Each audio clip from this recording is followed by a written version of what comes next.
Hello, everyone. Thank you for coming.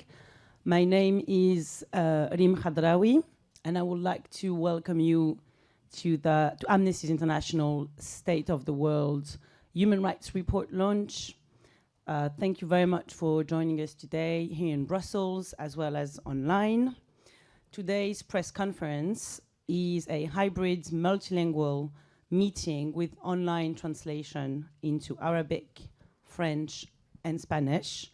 Just a few words for the people online.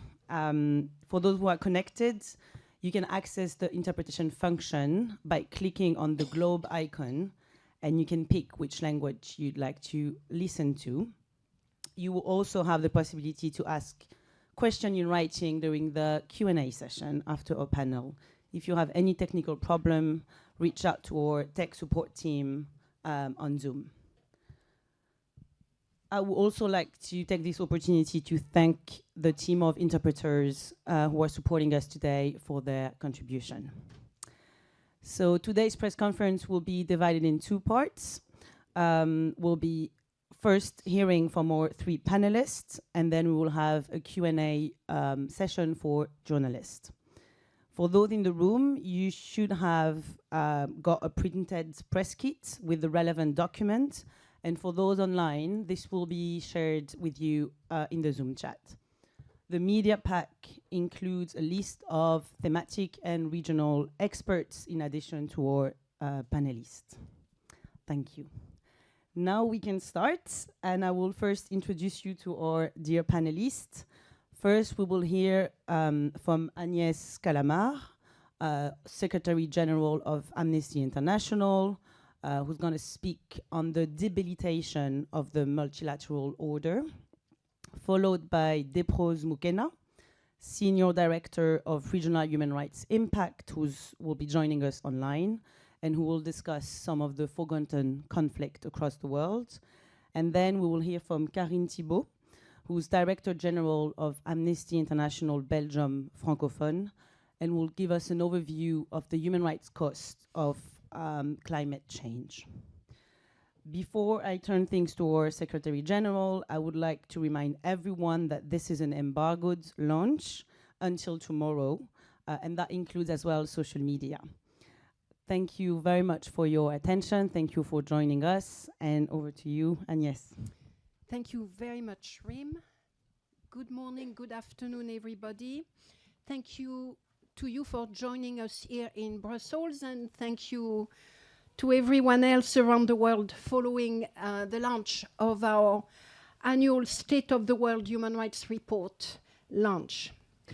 Today, Amnesty International issues its strongest warning ever. As our report painstakingly documents, the current state of human rights globally is beyond alarming. And the world must wake up to this reality now, or else this historic juncture will mutate into historic devastation. Make no mistake, we are not thrust to this cliff edge merely by 100 days of President Trump. Did not help.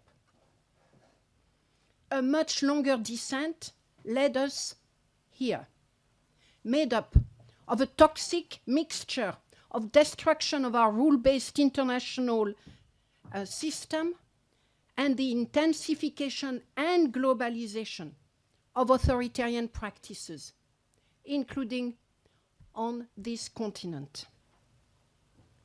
From Gaza and Ukraine to Myanmar and Sudan, from the Democratic Republic of Congo to Afghanistan, years of failure to uphold international law without double standard culminate in people with the least paying the heaviest price.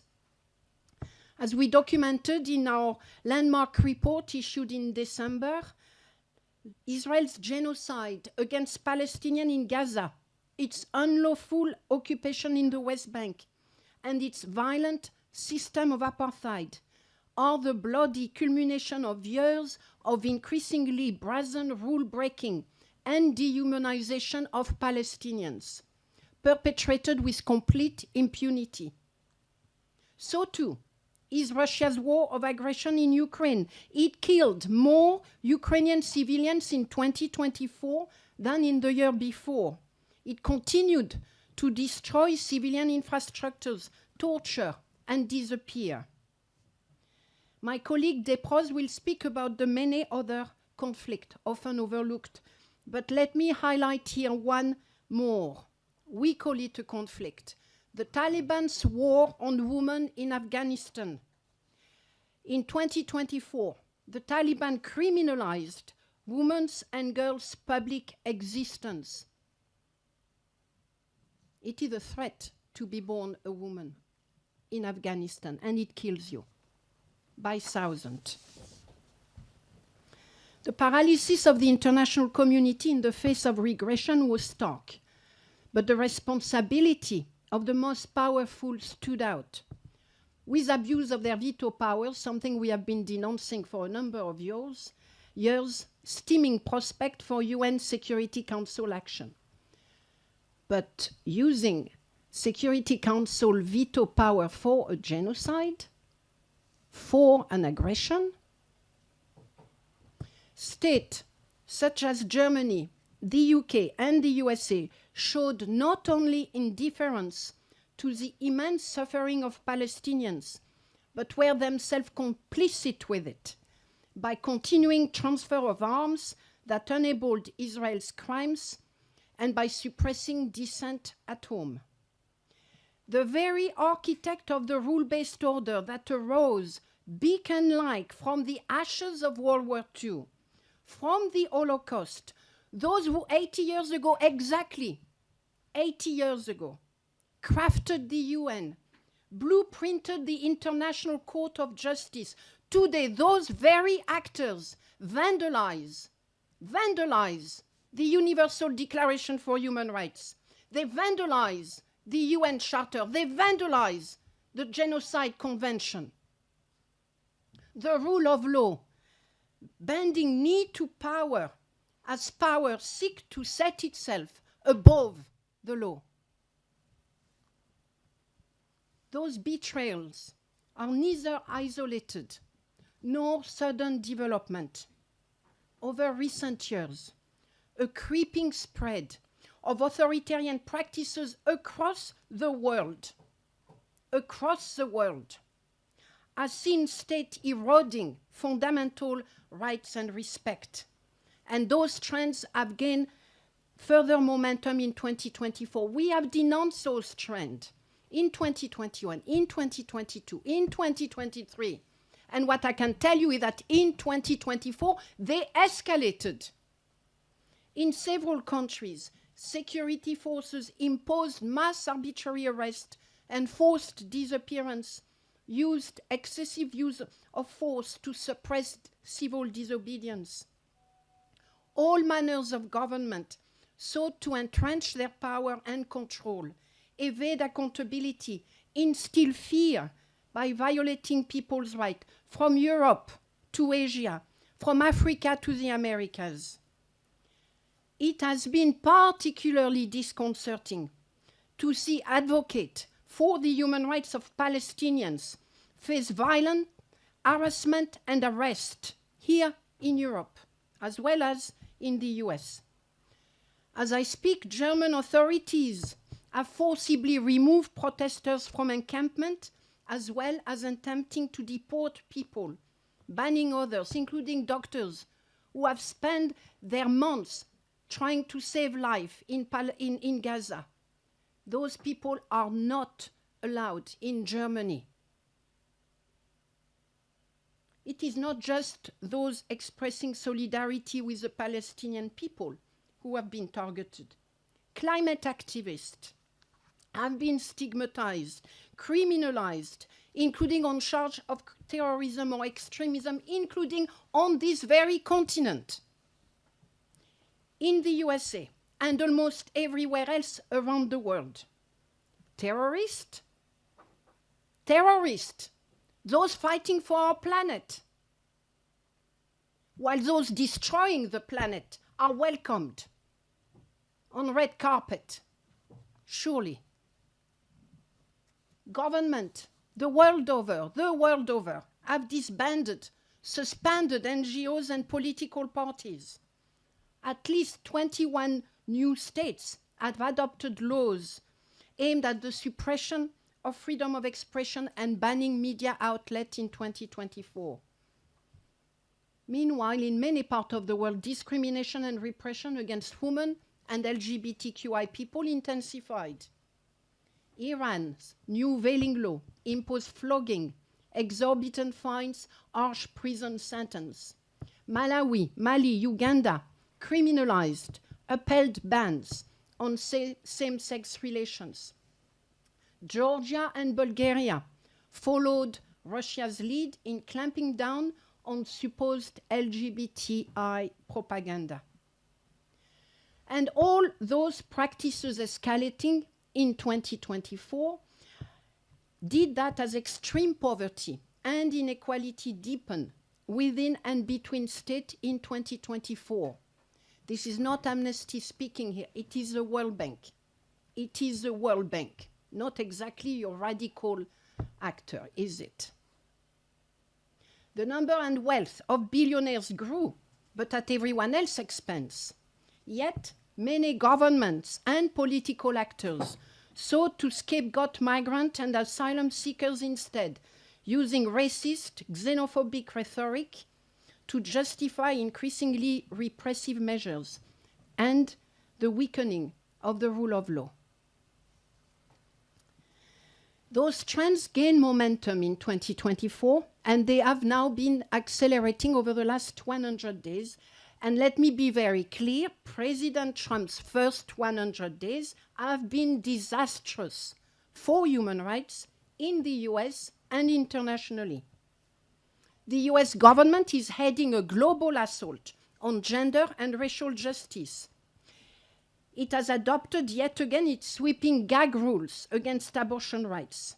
It is relentlessly attacking diversity and inclusion, transgender rights, and it is brutally stripping away migrant and refugees' rights. Donald Baby Drill Trump has withdrawn yet again the US from the Paris Agreement, gutted America's domestic climate policies, and is now targeting environmental groups. So-called undocumented migrants are rounded up off the street. Not all of them, by the way, undocumented. Sent off to mega prison in El Salvador, outside any due process. All institutions meant to provide check and balance are made to walk the line or else. Federal regulatory bodies, universities, law firms, reporters, judges, civil servants, students, all of them are asked to walk the line or else. Rather than resist those encroachments, tech companies have leapt on the opportunity to roll back human rights protection, doubling down on business models that monetize the spread of hateful and violent content. Elon Musk's access to government seems to know no end, meaning that in Amnesty's opinion, the Trump administration is opening the door to corporate capture of state power, and with it, an era of rampant corruption, disinformation, and impunity. Government around the world must stand up. They must push back so that those noxious trends do not mutate into a toxic new normal for which future generations, our children, will pay the highest price. This is why Amnesty International say now is the time to see this for what it is. It is not the time to imitate. It is not the time to capitulate. It is not even the time to negotiate. It is not the time to seek or make deals. Now is the time to resist. Authoritarian takeovers and the annihilation of an international law are not inevitable. Although 2024 the world's largest ever electoral years saw some countries elect anti-rights leaders, in many other nations, voters gave a resounding no to anti-rights politics. We could forget that. And from Bangladesh to Mozambique, from South Korea to Turkey, civil protests have showed that people will not be cowed by authoritarian practices. In college campus and city squares, millions the world over have continued to gather to demand an end to authoritarian practices, an end to Israel genocide, the freedom of all hostages, an end to Russia's occupation. And also, although several powerful states worked to obliterate what remains of international rule-based order, justice bodies and initiatives pushed for accountability at the highest level. Let's not forget that either. The International Court of Justice, that is meeting right now, issued provisional measures in the case South Africa brought against Israel. The UN took an important step towards a vital treaty on crimes against humanity. States such as Belgium and Spain complied with call to suspend arms export to Israel. And let's not forget that the vast majority of governments around the world have taken a stand against Israel's genocide of Palestinians. Thanks to the vision and courage of Pacific Island youth and to Vanuatu, a country on the front line of the climate crisis, the International Court of Justice held a historical hearing affirming state obligation vis-à-vis climate change. And the International Criminal Court issued arrest warrant against state officials in Israel, Myanmar, and Russia, and leaders of armed groups in Gaza and Libya. Make no mistake, these escalating attacks or sanctions against the International Criminal Court are an existential threat to international justice and the rule of law, but they are also a surefire sign that the court is doing its job. Just look at the recent arrest under an ICC warrant of former Philippine President Rodrigo Duterte for the crimes against humanity of murder, the man that everyone thought was untouchable, sitting now in front of judges in The Hague. The likes of Donald Trump, Vladimir Putin, Benjamin Netanyahu would not be so hell-bent on destroying the ICC if they did not fear it. Is this enough? No. It is not to meet the rising challenge. We must do more. How? So many say to me, oh, to act we need hope. But what I say that first and foremost we need courage. Hope comes through our actions. We need courage to resist the false narrative, the failed idea, the dehumanization, the appalling double standard. We need courage to resist the attacks on international law and universal norm. And we need courage to speak up for the rule of law. We need courage to demand protection through the rule of law against intimidation from rule by law. And if we are fortunate enough to live where we can speak out, we need courage to resist with civil disobedience and civil litigation. We need courage to demand repeal of laws that criminalize climate activism, that suppress dissent, that target academic and other civic freedom. We need courage to reject publicly, loudly discrimination, bigotry, and hate, both on and offline. And we need our government and leaders, political leaders, intellectual leaders, moral leaders, to be courageous. We demand that they be courageous. The Trump administration sanctions against the ICC prosecutor, Hungary's recent threat to withdraw from the court, underscore that international justice is a major battleground. And we want our government to fight the fight. Our government who 80 years ago created those institutions meant to protect international justice. We want government with civil society to work at erecting impenetrable barricades in protection of the ICC, its staff, and all who support its work. We want our government to implement universal jurisdiction principle to multiply the cases against the war criminals walking our street. We want government to support investigation into crimes under international law committed by all parties to the conflict. We want our government to enforce the ICJ opinions and rulings. We want them to enforce the ICC arrest warrant. We don't want them to make deal. No. And anyone who dares sanctioning or denying international justice should be sanctioned back.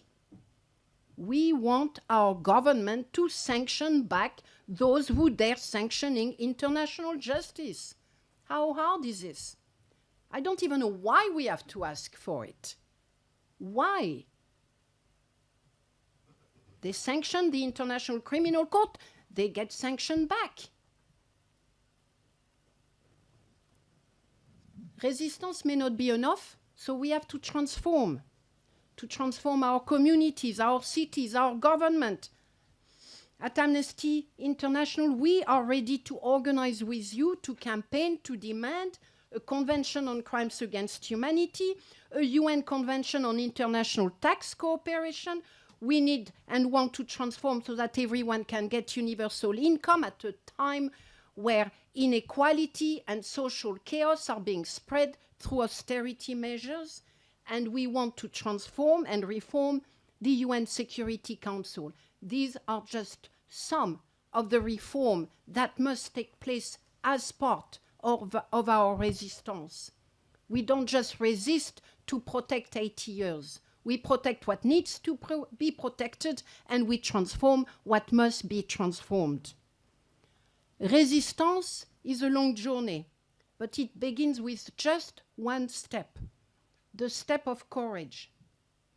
The courage to stand up to the bullies, the courage to say no to their deals, their greed, their indifference, their cruelty, the courage to call them out for what they are and to demand that they be held accountable for what they do. Resistance and courage. Thank you. Thank you very much, Agnès, for sounding the alarm while we face immense human rights crisis and challenges across the world. We heard you call for global resistance against those authoritarian practices and the attacks on international law. We now should be hearing from Deprose Mukena online, who's going to speak to us about forgotten crisis. If Deprose is online. Yeah, I'm online. Thank you, Reem. Can you hear me? Yeah, he's there. Yeah, but we can't really hear for now in the room. We can hear you, but not. Yes, it's going to work now. Welcome, Deprose. Over to you. Thank you. You can hear me now? Yes, perfect. Thank you very much, Reem. Thank you, Agnès, for sounding that very sober warning to clearly a world that is in flux. I want to expand on the theme that Agnès, my colleague Agnès, had started speaking to in her initial statement about a cluster of countries that Amnesty International has been working on, looking at, advocating on for the past couple of years, in which we have seen what I would call an inept global leadership on these countries, global paralysis in action, as well as absolute neglect. And this has affected a cluster of countries that we have now classified as a group of forgotten crises of the world. And these countries include Sudan, DRC, Afghanistan, Venezuela, Myanmar, among others.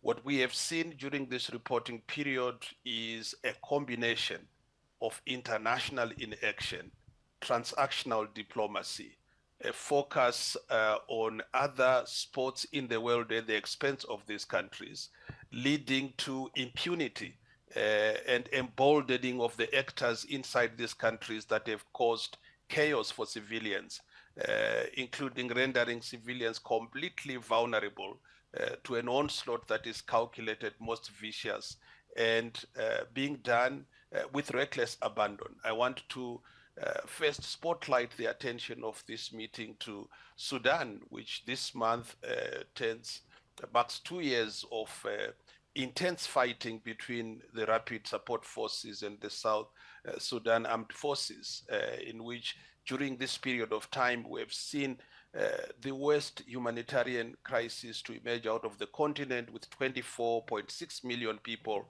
facing acute hunger now. Famine has been declared at least 5 places, including in Darfur and Nuba Mountains. Sudan is currently now the largest displacement crisis in the world, with more than 11 million people having fled their homes and more than 3 million people into neighboring countries where they live as refugees in very, very precarious conditions. In this country, medical systems have all but collapsed in at least 80% of the hospitals in the most conflicted, affected areas. In the recent months, Amnesty International documented systematic, widespread conflict-related sexual violence committed by the RSF, which has targeted women and girls, subjecting them to gang rape, raping, sexual assault, and other forms of humiliation as they have turned the bodies of women into battlegrounds for political power. And while this is happening, an arms embargo, which was imposed in 2003, has failed to be implemented across the years. And we've called for an implementation of the arms embargo across the entire national territory of Sudan. And what has worried us is the absence, the failure of leadership of the African Union, the use and abuse of veto power by countries like Russia whenever Sudan comes up to the UN Security Council for censure. And this has emboldened supply of weapons, which have come from named entities and countries that we have documented, creating a vortex in Sudan where civilians are suffering, unprotected, and remain vulnerable. We are calling on the international community to reset the button and demonstrate sufficient global leadership courage to tackle a problem that threatens to make life even more horrible than it has been. DRC is another indication of global leadership failure that has been with us through 2024, going into 2025. For anyone who watches DRC, the alarming scale and frequency of abuses that we have seen in Eastern DRC should shock the entire world. Since taking control of Goma, the M23 has instilled a climate of fear and vicious reprisals among local population, building on the presence of at least 100 armed groups that continue to operate in Eastern DRC with impunity. DRC continues to stall in its human development agenda because of a long-standing conflict that no one seems to be caring about. This escalation in the DRC conflict continues to build on this lackluster international response by international actors. Again, countries choosing a la carte diplomacy, driven more importantly by the need for DRC resources than the protection of civilians. And again, we are calling on the international community to stop the attacks of civilians that continue with impunity. It's clear that, just like in Sudan, alarming increases in reported cases of sexual violence, gender-based violence, including conflict-related sexual violence, has also affected the many unprotected civilians in this country. More than 7 million people have also been internally displaced, with 80% of whom have fled as a result of this armed conflict, living in dire conditions in different parts of the country as well as within the region. If you turn on to Asia, in a country like Myanmar, where since 2021, the military coup that took place there, Myanmar has descended into turmoil human rights abuses occurring every day, and armed conflict affecting every state of the region. We've seen internal conflict escalating and the frequency of military airstrikes increasing on unprotected, unarmed, and vulnerable civilians. These military attacks have been targeted on schools, hospitals, civilian infrastructure.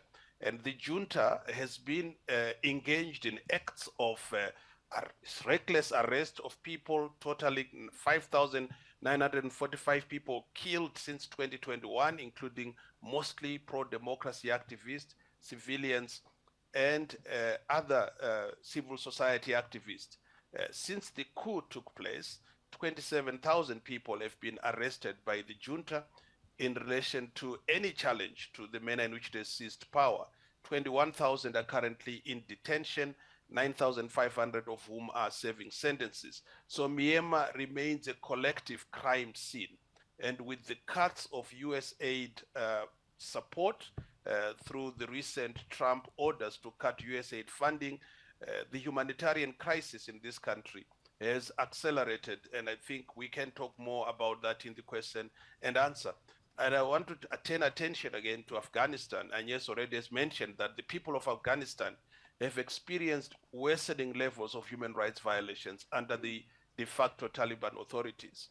And in particular, we have paid attention to women and girls who have faced the the crimes against humanity of gender persecution, that were increasingly deprived of their rights to freedom of movement, to freedom of expression, targeting even, workplaces, denying opportunity for women to work.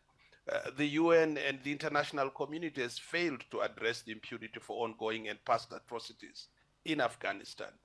Despite this deepening humanitarian crisis, as well as the human rights crisis that we have documented in our report, Afghan refugees continued to be forcibly returned to Afghanistan itself in large groups, even though we know that protection mechanisms are not in the country, and returning people to a country that they have fled from violates international law.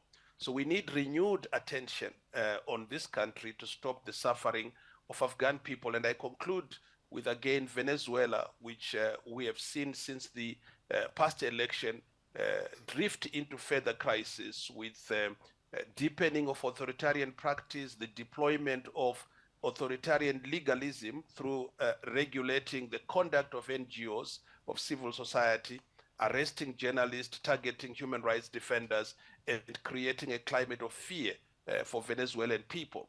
These crises are taking place against the backdrop of international retreat from attention of these countries that we have continued to call on for intervention.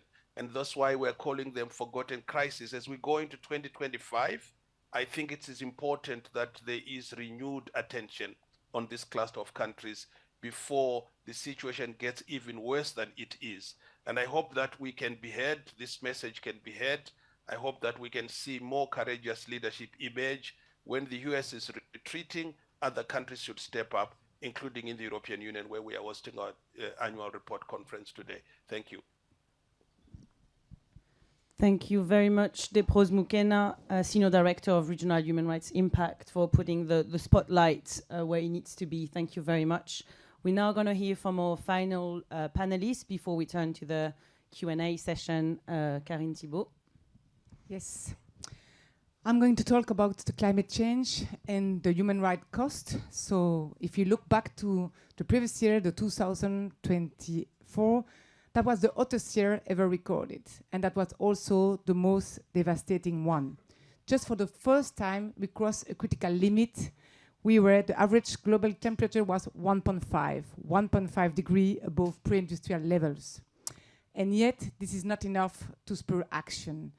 The world is going in the wrong direction, and it's not Amnesty saying it, it's the UN Environmental Programme has reported that we are on track for 3 degrees. We're really far away from what the government agreed in the Paris Agreement just a decade ago. And government has failed to uphold their commitments. 2024 was also a devastating year, with global temperatures surpassing 1.5 degrees. Every month brought devastation. Just every day, on every corner of the planet, we have saw witnesses extreme climate events, destroying lives and communities. Just look what happened, heat waves, wildfires, heavy rain, cyclone. Just look to Africa. Africa, for example, people were forced to flee their home, and they're leading to level of forced displacement never seen.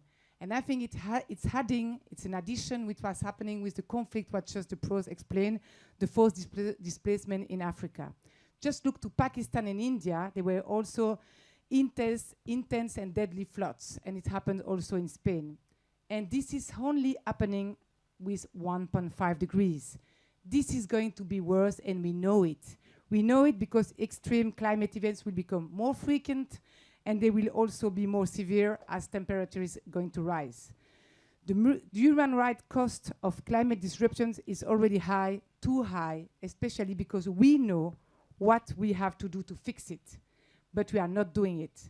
The solutions are in our hands, and all human harms caused by climate change are avoidable. At the same time, and it happens in 2024, but especially also in the early months of 2025, we have seen an unprecedented attack on science and multilateralism. Yeah, it's sure, the Trump effect has an effect, and some government like United States, but also Argentina, has even announced that they will withdraw from the Paris Agreement. This sends a dangerous message to the world, because you think that you can ignore scientific facts, you can ignore and escape climate boundaries, but they can't. It's impossible. Withdrawing from Paris Agreement, withdrawing from international agreement will not stop the impact of climate change. It will just increase the cost paid by people, especially the most vulnerable people. That's why we need, and I think we stressed that in all the report, what you said also, Agnès, and the pros, we need multilateral cooperation. We need government to stand up. We need government also to be coherent. We need them to divest from economical projects and sectors that harm human rights, and especially the right to a healthy environment. At the same time, in Baku, what we have seen in the COP29 is the failure of the world and the failure of developed countries to respond by urgent need for adaptation finance. Adaptation is vital. It's vital in many parts of the world. It can save lives. It can enable communities to enjoy their human rights. But the current level of that adaptation funding is really far, far away from what we need. And the decision at the COP was really a deception. It will leave countries and poorest countries who are less responsible for climate crisis to pay the highest price. But our main message in this report is the fact that people in face of this existent threat, people are not staying silent. Activists, communities, people, individuals, they demand climate justice in 2024. They went to court, they used international law, they used national law, they went to justice. And let's take one example. It's Elizabeth Stern. She's 70 years, she's from Switzerland. She was not the only one, she was with a group of older women. She went to the European Court of Justice, and they won. That's the historical one story.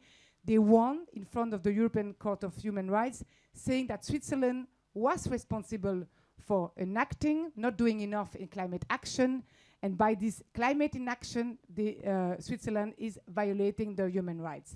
It's historical, it will be here, it will be used in other places of the world, in other courtrooms of the world. And it's important, just look what happened to Elizabeth. Elizabeth, she's born in the 40s. She's born in the shadow of the glaciers in Switzerland. But every day in her daily life, now she's 70, she's seeing the impact of climate change. The glaciers are melting, but also at the same time, we have more heat waves. And we know that heat waves, it kills women, especially older women. Study has shown that, and that's why she won in the European Court of Justice. It's important what happened in this decision justice, because the court found that climate change falls within its jurisdiction, that human rights apply to the climate crisis, and that the court was obliged to consider the generation now, but also the future generation. And Elizabeth is not alone, and I think Agnès mentioned it. There is also the student of Vanuatu. That students, they are law students, they decide to go to the most important court in the world, the International Court of Justice. And now they're saying, we want to know what are the obligations of the states? What are the obligations of the state to face climate change and to act? And I think the hearings began, but we will see in the years coming, I think, an important decision with an advisory body. We know what we need to do. We know we must phase out fossil fuels. We know adaptation is crucial to reduce the human rights cost of climate change. The big question is, will government do what we need? Thank you. Thank you very much, Karine. Thank you to our panelists, Agnès Calamard, Desproges Mokena, and Karine Thibault.